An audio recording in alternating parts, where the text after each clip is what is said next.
use of surface water. Here in Florida, population started on the coast. They put their wells in right at the coast to get water. They started sucking out the water. In comes the salt water. And the coastal communities that I'm familiar with in southeastern Florida just kept moving their wells farther and farther inland. The population advanced in front of them, and they have massive saltwater intrusion. This is our current situation of water in Florida. We are running out of water. And having lived in Gainesville for 30 years, we were quite concerned that you were going to come up and steal the Swanee River. It's still a concern of northern Florida. Now that I'm down here, I got to drink water, so what the heck. Water stress from groundwater, overpumping of groundwater. Again, look where it is. The Middle East, North Africa, the western United States. I was amazed the first time I flew over in the western United States and saw those round pods of irrigation pods and say, this is wonderful. And you used to see those in Israel all the time. And massive, these massive things for growing wheat. They're not doing it anymore because they begin to build up salt. By pumping groundwater, you build up too much salt, and you end up having a heck of a mess. Again, we don't have water, surface water, we don't have groundwater, and it's going to cause major strife. In Johannesburg, a few years ago, in a world conference, the United Nations came out and declared that water is a basic human right. Human populations are not near water sources. Where are the human populations going in the world? The coast. We have the possibility here in Tampa Bay of using the experience with water management and mismanagement as a guide to the world, because similar locations in the world are exactly putting their populations where there is no water on the coast. Water management now is not only a problem of quantity, it's a problem of quality. We just don't have water. Now I'm going to give you a kind of a tour of some basic things. I've been involved a lot with climate change. You can argue that they made a mistake. Years ago, I was involved with the acid rain controversy. And they started pointing the finger at each other, and it got way offline, and it became very personal. We almost did that with climate change, because they made one serious error. They focused on one parameter, global warming. Global warming is not the issue. It is water availability along with that global warming. And so it's much better to look at climate change. Some places win, some places lose, and while Britain has lousy food, they're going to start having some good wine soon. The wine is now starting, I hope there are no British here, but there's now good wine vineyards that are coming in the south of England. You've got around Surrey, there are now vineyards. I'm shocked. Well, there isn't any. Sorry, and she's a friend of mine. So we have all these figures over and over. The Dutch food is actually worse than the British food. So we have a lot of problems. It's accepted fact now. The world is changing. If you accept that and don't argue about the fine points, the world is changing. We can all agree to that. Global warming is neither unidirectional nor monotonic.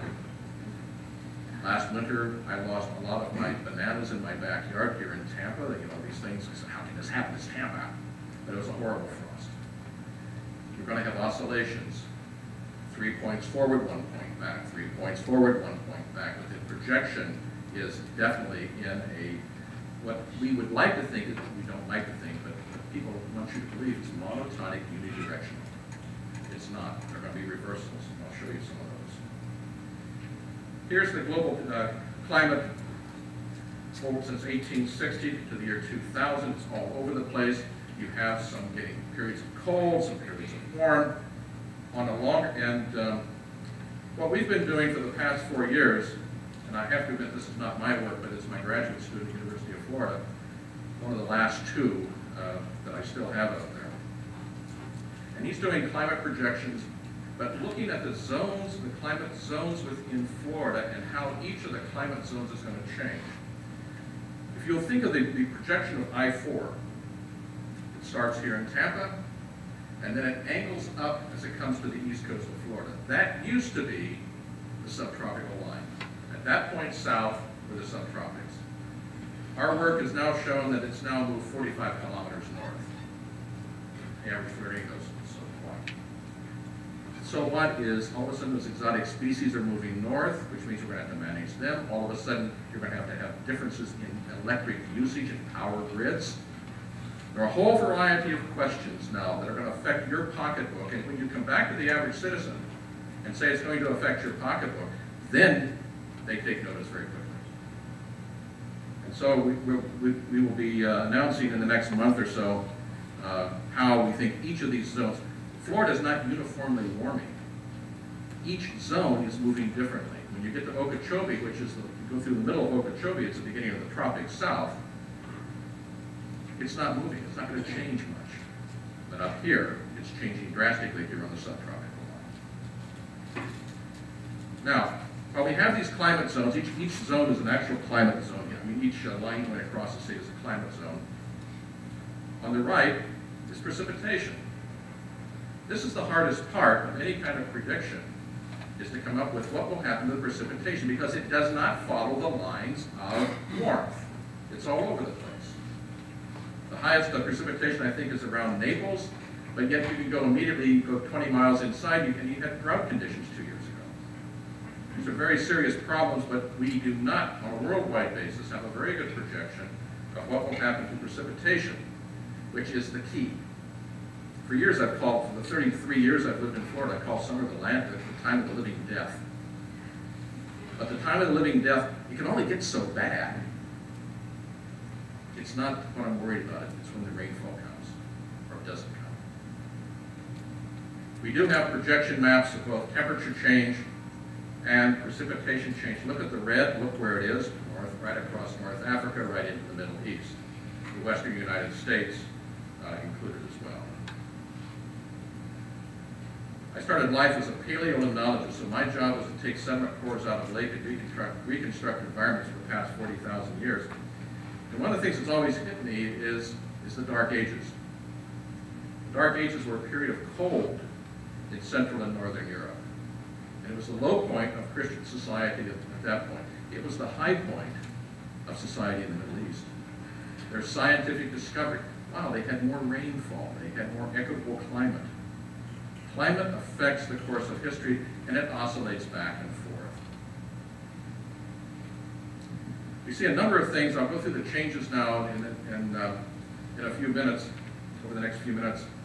One of the things is the effect on ice caps and ice in glaciers. Mountain glaciers are changing radically. They're declining. The most interesting one right now, there are two. The one in the Himalayas, which is the water supply for all of India and Pakistan, and Switzerland, which is the Rhine, the Rhone, the Danube. The three major rivers of Europe all come out of these glaciers. And so what the Swiss are quite concerned with right now is that if they lose their glaciers, they're going to lose control of any sort of surface water for the population of Europe. They're now putting plastic on top of some of the glaciers in Cermak. An example, this is from Glacier National Park, of how glaciers have retreated 1940 to 2006. I need not go into further horror stories. The glaciers of Florida have disappeared. Boy, you're not awake tonight.